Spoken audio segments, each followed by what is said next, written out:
корейский стритфуд, сладкий пончик, хот-дог.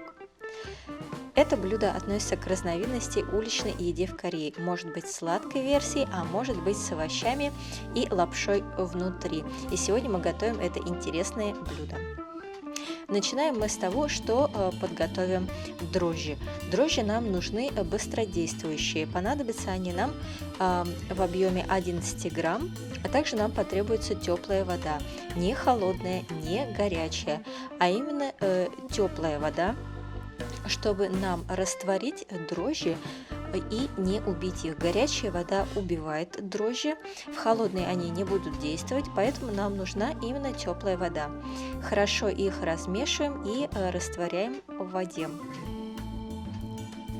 После этого нам нужно будет завернуть их сверху, пиалку нашу, в пищевую пластиковую пленку.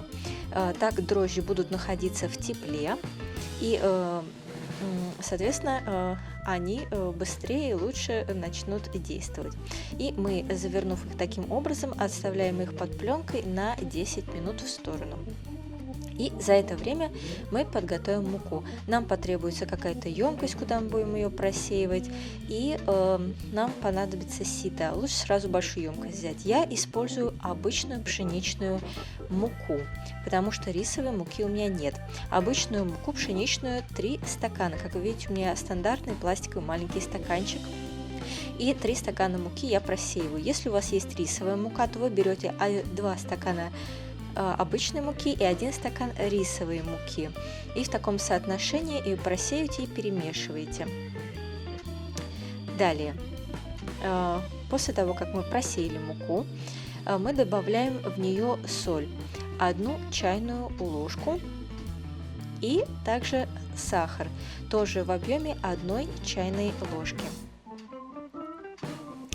Затем по истечении 10 минут мы распаковываем от пленки дрожжи и потихонечку заливаем их в просеянную муку.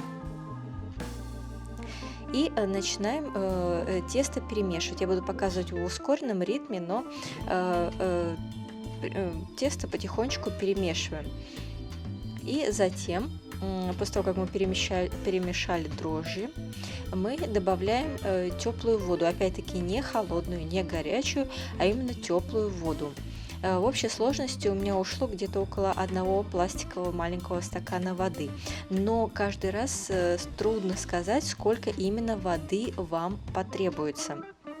То есть это зависит от качества муки и от других вещей. В общем, мы потихонечку добавляем воду и продолжаем мешать тесто. Сначала делаем это деревянной ложкой, а затем уже переходим на руки.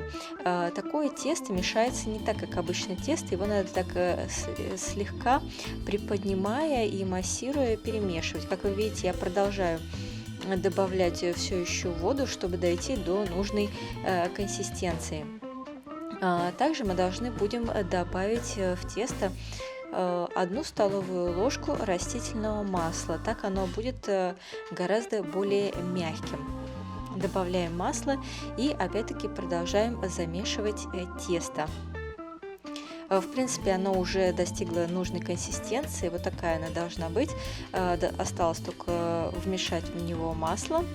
И все, теперь нужно будет нам его обернуть пищевой пленкой. Я делаю это в несколько слоев, где-то я намотала 3 слоя пищевой пленки, но в принципе достаточно и 2.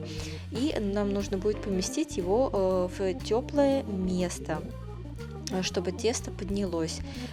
Где-то около, в общей сложности, 1 часа мы выдерживаем тесто. За это время мы подготовим начинку. Я буду использовать вот такую толкушку. Вы можете сделать это ножом, блендером, кофемолкой, любым другим способом. В общем, нужно нам растолочь орехи. Нам потребуется жареный арахис, не соленый, 2 столовые ложки, и грецкие орехи, тоже в объеме 2 столовых ложек. Вообще в Корее сейчас очень популярна начинка из разных видов семян, например, семена тыквы, кунжутные семена взамен орехов.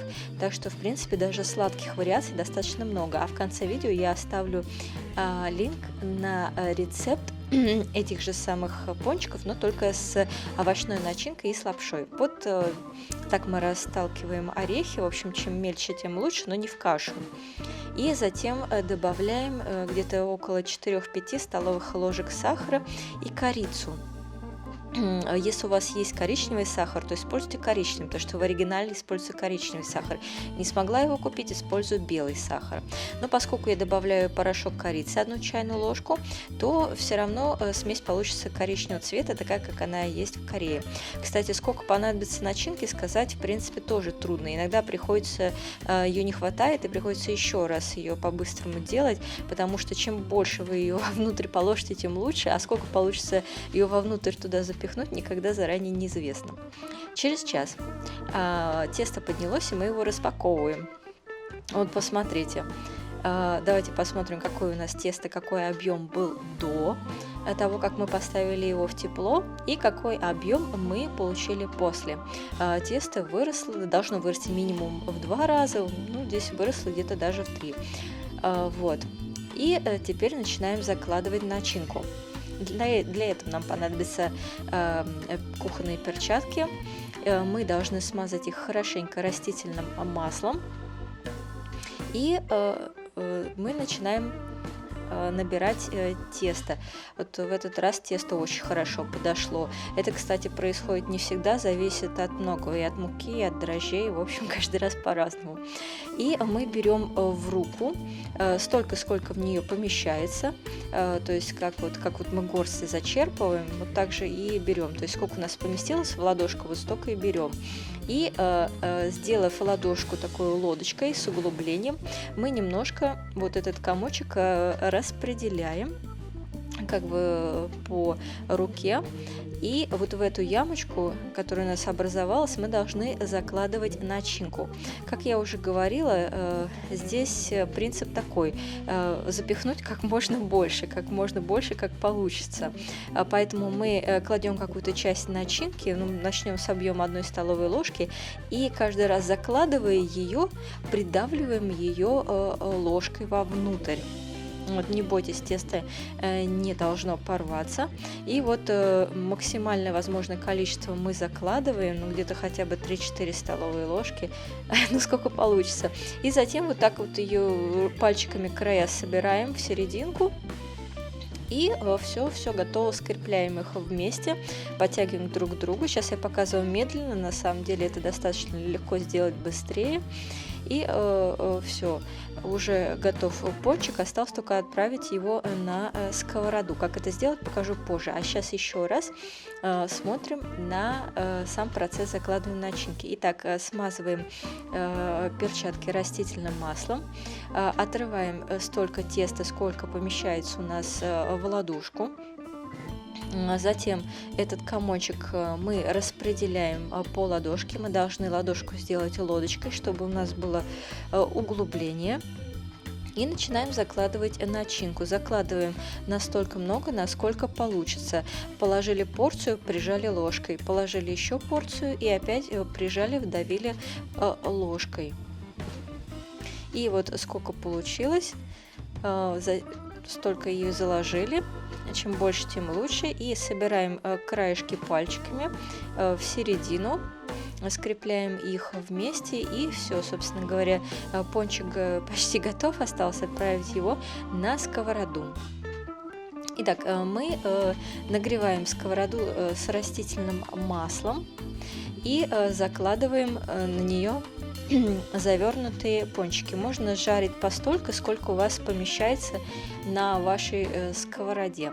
Ну, тут просто надо приноровиться. Когда мы положили вот наш уже подготовленный комочек с начинкой, мы немного его вот так вот рукой прижимаем или спатулой, но в данный момент его не надо прям-таки сильно расплющивать, просто немного прижать. Расплющивать мы его будем позже. Значит, положили, немного прижали уже на разогретую сковороду. И жарим на среднем огне. Нам не нужно его сжечь, нам нужно, чтобы он успел и пропечься тоже внутри. Когда с одной стороны он уже немного позолотился, мы переворачиваем его на другую сторону, и именно в этот момент нужно его хорошенько прижать, прям-таки расплющить. У корейцев для этого есть специальная такая железная, круглая, не знаю, как ее назвать, приплющивающая конструкция. Вот. И я в данном случае использую лопатку, еще сверху надавливаю спатулой. В общем, перевернули и сильно прижали. Продолжаем жарить на среднем огне. В процессе жарки можно пончики несколько раз переворачивать, то с одной стороны, то на другую. Мы должны их жарить до золотисто-коричневого цвета. Вот. И с учетом того, чтобы они пропеклись внутри.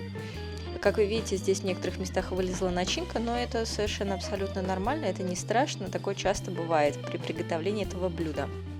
И вот, как вы видите, здесь уже с обоих сторон все позолотилось, они готовы, эти пончики, и мы можем их смело снимать.